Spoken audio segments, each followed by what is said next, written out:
Hello students, फिर से स्वागत है आपका आपके चैनल लालवानी क्लासेस में। मैं राजेश लालवानी। आज अपन पढ़ने वाले हैं प्रायिकता का भाग नंबर 3। ठीक है, दोनों भाग पढ़ लिए होंगे आपने। पहले भाग में केवल प्रायिकता की बेसिक चीज़ें सिखाई थी, दूसरे भाग में आपको प्रायिकता का फॉर्मूला और कंसेप्ट सिखाया था। ठीक है, आज अपन शुरू करेंगे सवाल। मैं आपको बता देता हूँ, ये प्रश्नावली आपके ध्यान से सुनना, ये प्रश्नावली आपके 4 अंक की है। 1 नंबर का 1 सवाल आएगा, 3 नंबर का 1 सवाल आएगा। ओके, 2 सवाल आएंगे, एक नंबर का, एक 3 नंबर का। तैयार हो? तो हम बोर्ड के हिसाब से तैयारी करते हैं, किताब बाद में करवा दूंगा, लास्ट में किताब के सवाल ले लूंगा। तो पहले शुरू करते हैं, 1 नंबर वाले प्रश्न कैसे आएंगे। तो आ जाओ, ध्यान से शुरू करते हैं। तो अपन शुरू करते हैं 1 नंबर वाले प्रश्नों से। 1 नंबर 1 अंक वाले प्रश्न। ठीक है, अपना टारगेट है 1 नंबर निकालना। तो 1 नंबर के लिए हमारे पास कैसे प्रश्न आएंगे। तो सबसे पहले सबसे इंपॉर्टेंट क्वेश्चन की बात करते हैं। क्वेश्चन नंबर 1 हम लेते हैं, एक घटना की प्रायिकता, या ई ले लो, एक घटना की प्रायिकता या ई की प्रायिकता, ठीक है, 3/7 है। तो इसके नहीं होने की प्रायिकता ज्ञात करो।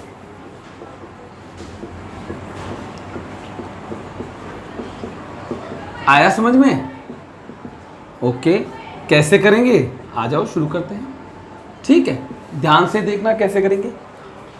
ई की प्रायिकता 3/7, नहीं होने की प्रायिकता ज्ञात करनी है। ओके, नहीं होने की प्रायिकता, किसकी प्रायिकता कहते हैं? नहीं होने की प्रायिकता। ओके, तो P ऑफ E कितना है? घटना की प्रायिकता 3/7। P ऑफ E नहीं की पूछ रहा है, E नहीं का फॉर्मूला 1 - P ऑफ E। पिछले लेक्चर में आपने देखा होगा, याद किया होगा, बराबर। ठीक है, 1 माइनस इसका मान 3/7 रख दो। अब घटाना आता है? नहीं घटाना आता है, कोई बात नहीं है। 7 एकम 7 माइनस का 3, 4/7। कैसे घटाया समझ में आया? जैसे 1 माइनस 5/3, सॉरी 5/8 घटाना है। तो 8 एकम 8 माइनस 5, 8 में से 5 घटाओ, कितना बचा? 3/8। ऐसे घटाना है। तो ये घटाना आ गया आपको, समझ में आया? वेरी इंपॉर्टेंट क्वेश्चन है, 1 नंबर का आएगा। समझ में आया कि नहीं आया? एक घटना की प्रायिकता दे दी आपको 3/7, ई नहीं भी बोले तो आप P ऑफ E बोल देना 3/7 है। तो P ऑफ E नॉट पूछा 4/7। अपनी मर्जी से कुछ भी घटना को नाम दे दो, E F G जो मन में आए, P को छोड़ करके। आया समझ में? इसी टाइप का सवाल आपका और बताऊं, जैसे आपसे पूछ ले, एक घटना की प्रायिकता 2/9 है। ओके, तो नहीं होने की प्रायिकता कितनी होगी? 2/9 लिखा, सही है, फॉर्मूला लगाया, इधर 2/9, सोच लो कितना आएगा। कितना आएगा? 9 एकम 9, 9 में से 2 घटाया 7/9 आंसर। आया समझ में? ये आ गई प्रायिकता नहीं होने की। बहुत सिंपल है, 1 नंबर का आ रहा है पिछले पेपर में, कई पेपर में। तो अगर आप करना चाहो तो ये मैं आपको देता हूँ दूसरे नंबर का क्वेश्चन है, आप ये खुद करना है ना, और मुझे बताना कितना आंसर आ रहा है।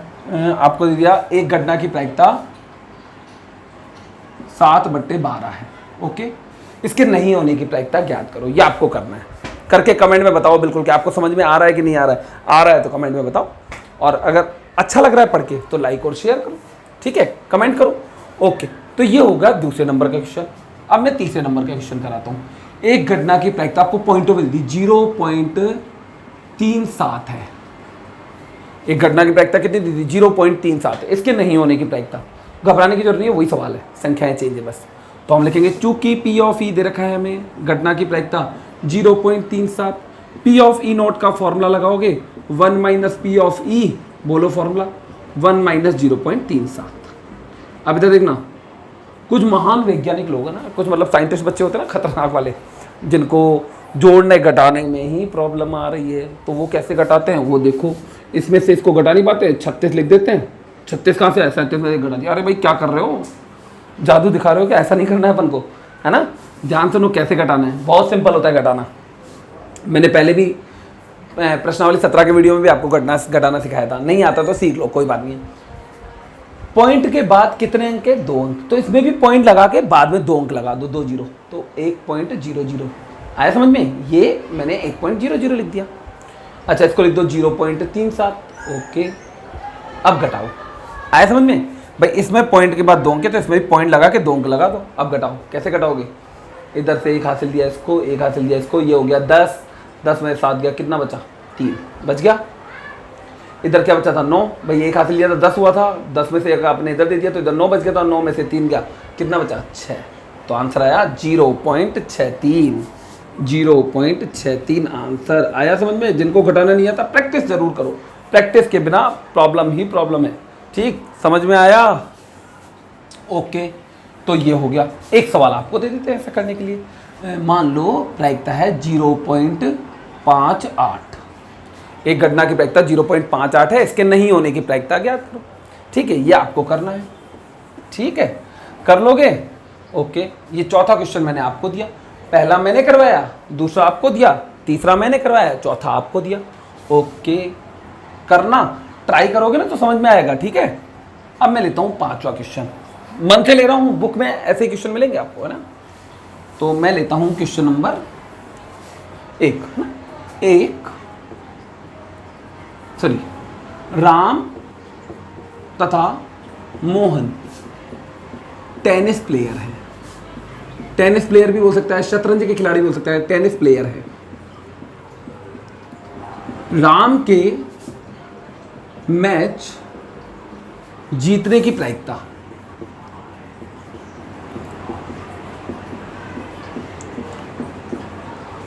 मान लो अपन को दे दी 3/11 है, तो मोहन के मैच जीतने की प्रायिकता ज्ञात करो। मोहन के मैच जीतने की प्रायिकता ज्ञात करो। ये भी एक नंबर का बहुत शानदार सवाल है, ज्ञात करो। क्लियर? तो मैंने पिछले वाले लेक्चर में आपको एक चीज सिखाई थी कि पूरक घटनाएं, याद है आपको? 2 घटनाएं ऐसी जिनमें से एक अवश्य ही, उसे क्या कहते हैं? पूरक घटना। अब मैंने इसमें उदाहरण भी लिया था, जैसे मैच टेनिस का गेम है, राम नहीं जीतेगा तो शाम जीतेगा, शाम नहीं जीतेगा तो राम जीतेगा। तो हम मान लेते हैं, कई तरीके हैं। देखो, आर हम मान लेते हैं, आर एक घटना है, हम मान लेते हैं आर राम का जीतना, आर एक घटना है राम के जीतने को व्यक्त करता है, और एम मोहन का जीतना। ठीक है, ये 2 घटनाओं को नाम डाल दिए, एम फॉर मोहन का जीतना, एम फॉर आर का, राम का जीतना। हमें किसके जीतने की प्रायिकता दे रखी है? राम के मैच जीतने की। तो हमें P of R, P of Ram, Ram के मैच जीतने की प्रायिकता दे रखी है कितनी?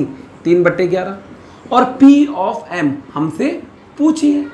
ठीक है, तो पी ऑफ एम का फॉर्मूला बोलो, याद करो, 1 - पी ऑफ आर। टीचर पूछेगा ये कहाँ से आया भाई, ये कहाँ से आया? तो लिख दो, चूंकि दोनों पूरक घटना है, पूरक घटना है। आ रहा है समझ में?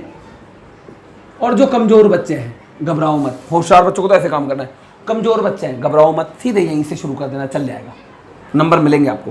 बाकी काम करने का तरीका अच्छा रखना चाहिए, अपन को सुपर होना चाहिए। 50 बच्चों की कॉपियों में आपकी कॉपी अलग नजर आनी चाहिए। ठीक है, minus P of R, Ram की प्रायिकता, राम के जीतने की प्रायिकता, सॉरी 3/11, तो 11 एकम 11, 11 - 3, 11 में से 3 घटाया, बचा हमारे पास 8, 8/11 आंसर। देखो, एक नंबर का शानदार सवाल है। क्लियर है? ठीक है, और बताऊं? और देखो, जैसे हमारे को बोला, एक मैं और लिखता हूं ना, बढ़िया सवाल है, ढंग से देख लेना, स्क्रीन रोक के लिख जरूर लेना, आना चाहिए ये सवाल आपको। संख्याएं चेंज आएंगी, संख्याएं आप भी देख रहे हो, मैं कोई किताब नहीं पढ़ रहा हूँ, मन से लिखवा रहा हूँ। समझ आई बात? किताब के सवाल तो मैं बाद में भी करवा दूंगा। अगर आपने ये सवाल ढंग से देख लिए ना, तो समझ लो कि आपके नंबर 100 में से 100 आने से कोई नहीं रोक सकता। समझ में आ गई बात? आप अगर मेरी क्लास ले रहे हो और ध्यान से पढ़ रहे हो तो नंबर 100 में 100 आने से कोई नहीं रोक सकता। लो देखो, एक और गेम लेते हैं ना।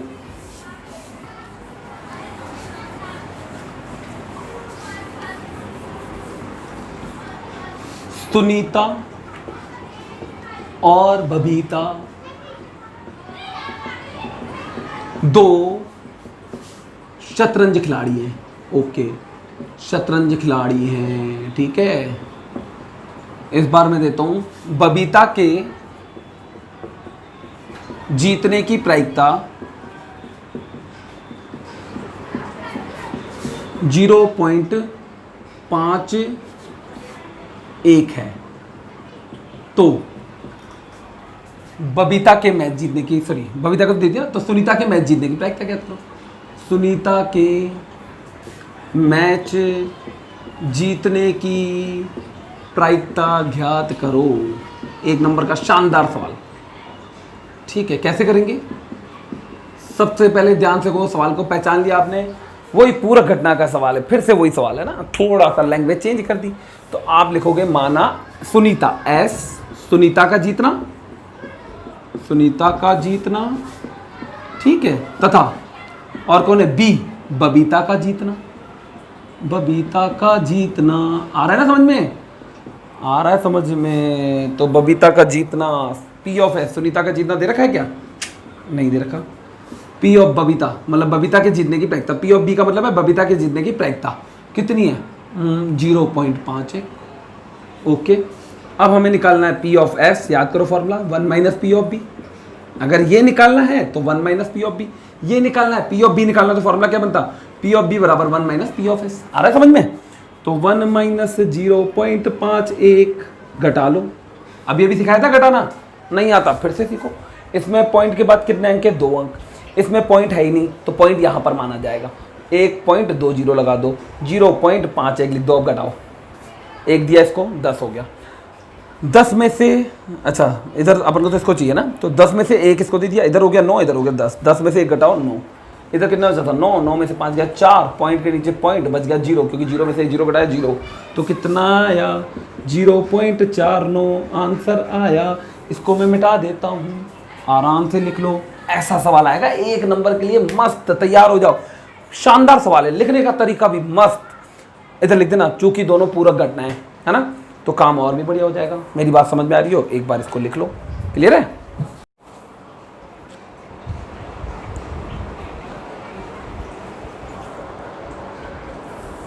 ठीक है, अब अपन बात करते हैं आगे की, और सवाल लेते हैं ना। सवाल तो मेरे पास खूब है, सवाल तो खूब है एक नंबर के लिए। आ जाओ नेक्स्ट में, अगले में आ जाओ। अब 1 नंबर का एक और सवाल लेते हैं, पासे का। किसका? पासे, सॉरी सिक्के का लेते हैं। Question number 7। एक सिक्के को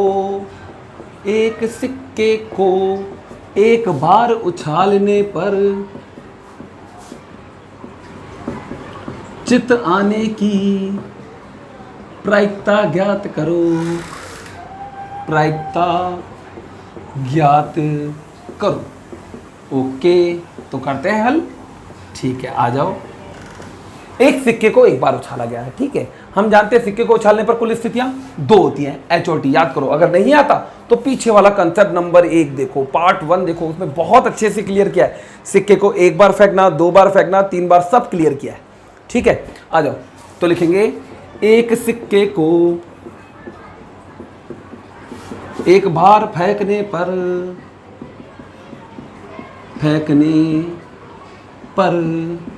संभावित परिणाम क्या क्या आ सकता है? तो बताओ क्या क्या आ सकता है? एच और टी आ सकता है। क्लियर? एक सिक्के को एक बार फेंकने पर संभावित परिणाम क्या आता है? हेड और टेल, इनमें से अलावा कुछ नहीं आएगा। तो कुल स्थितियां कितनी हुई? लगाओ दिमाग। कुल स्थितियां हुई 2। कुल स्थितियां हुई 2। अच्छा, अब इनमें से बोल रहा है किसकी प्रायिकता? चित्त। इसको बोलते हैं चित्त। चित्त आने की स्थितियां, चित्त की अनुकूल स्थितियां कितनी है? लगा लो। या चित्त की स्थितियां कितनी है? बताओ। ओनली एच, एक ही है। अतः अनुकूल स्थितियां कितनी हो गई? अनुकूल स्थितियां हो गई 1। ठीक है, प्रायिकता का फॉर्मूला बोलो। काम करने का तुम बोलो सर आप तो बड़ा बड़ा करवा रहे हो, बड़ा बड़ा करवा रहे हो तभी नंबर आएंगे। प्रायिकता इजी प्रश्नावली है, लिखने का तरीका अच्छा होना चाहिए। ठीक है, इजी प्रश्नावली है तो सोचो नंबर भी टीचर थोड़ा रो कर ही देगा। प्रश्नावली इजी है, सब कर देंगे, तो थोड़ा आपका लिखने का लेवल अच्छा होना चाहिए। तो प्रायिकता का फॉर्मूला होता है अनुकूल स्थितियां बट्टे में कुल स्थितियां, बट्टे में कुल स्थितियां। तो बताओ अनुकूल स्थितियां कितनी हैं और कुल स्थितियां कितनी हैं? अनुकूल स्थितियां तो है 1, कुल स्थितियां हैं 2, प्रायिकता हो गई 1/2।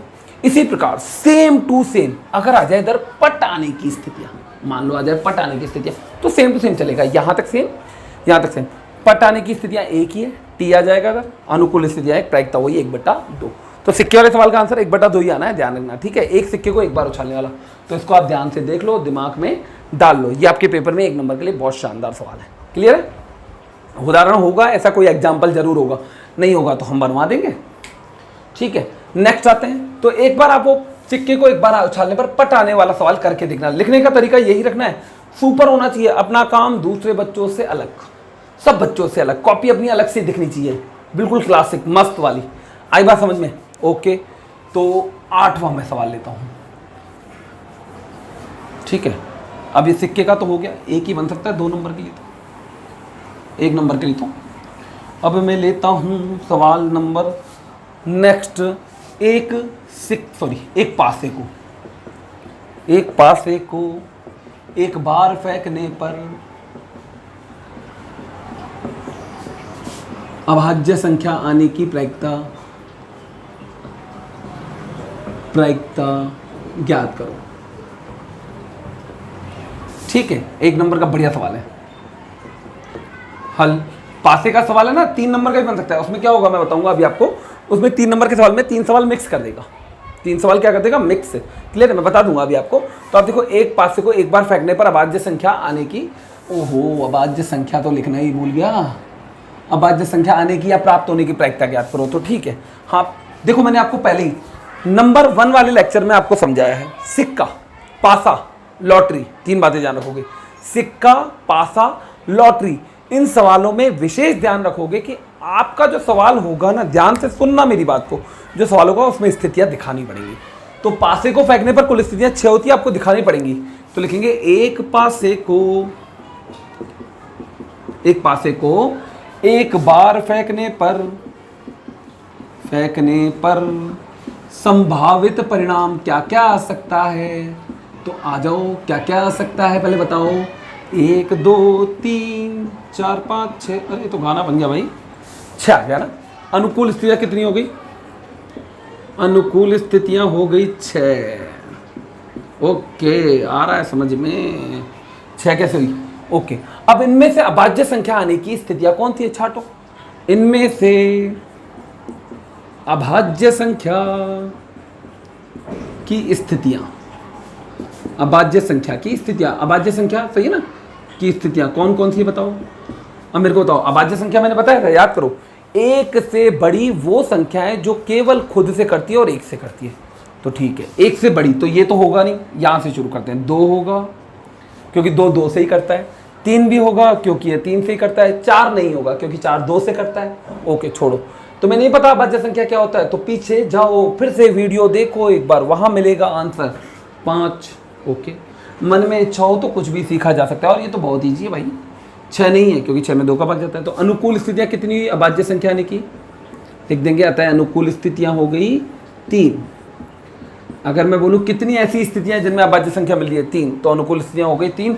अतः P ऑफ E, प्रायिकता का फॉर्मूला बोलो, E की अनुकूल स्थितियां बट्टे में कुल स्थितियां, ठीक है। सब सवालों में फॉर्मूला लिखना पड़ेगा आपको, है ना, मैं नहीं लिखूंगा अब आगे। तो ये 3/6 अनुकूल स्थितियां हो गई 3, कुल स्थितियां हो गई 6, काटो 1/2 आंसर। आया समझ में? बैठा होगा दिमाग में? ऐसा 1 नंबर का सवाल। अब इसमें जब नहीं अभाज्य संख्या, इधर सम आने की प्रायिकता, विषम आने की प्रायिकता, 3 का गुणज आने की प्रायिकता, 5 से बड़ी संख्या आने की प्रायिकता, कुछ भी बना सकता है। वो तो आपको करने का तरीका देख लो, दिमाग में डाल लो, इस तरीके से सवाल आपको करना है। 1 नंबर के सवाल आपके इसी प्रकार से आएंगे। 1 नंबर का एक और सवाल लेता हूँ, थोड़ा सा मतलब के ईजी है वो भी, है ना, थोड़ा सा ध्यान से देख लेना उसको भी।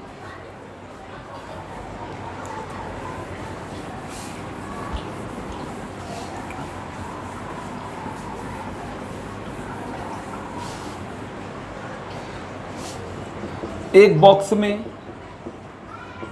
5 लाल 7 काली गेंदें हैं।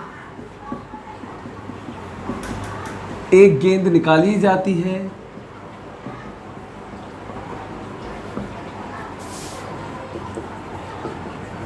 गेंद के लाल होने की प्रायिकता ज्ञात करो, या गेंद के काली होने की प्रायिकता ज्ञात करो। होने की प्रायिकता ज्ञात करो, ठीक है। ध्यान से देखो, खाली लिखेंगे बॉक्स में लाल गेंदें, बॉक्स में लाल गेंदें कितनी हैं? 5। बॉक्स में काली गेंदें कितनी हैं? लगाओ दिमाग, काली गेंदें कितनी है? 7। ओके, कुल स्थितियां कितनी हुई? लगाओ दिमाग, कुल स्थितियां हो गई 5 + 7। ओके, कितनी हुई? 12। सही है, बोलो। अनुकूल स्थितियां कितनी हुई? सॉरी, अनुकूल किसकी पूछना है? कौन सी गेंद निकलनी है? काली होने की, गेंद के काली। तो लिखेंगे काली गेंद होने की अनुकूल स्थितियां। काली गेंद होने की अनुकूल स्थितियां कितनी है बताओ? लगाओ दिमाग। काली गेंद होने की अनुकूल स्थितियां हैं हमारे पास 7। क्यों? काली गेंद बॉक्स में कितनी है? 7। अतः काली गेंद की प्रायिकता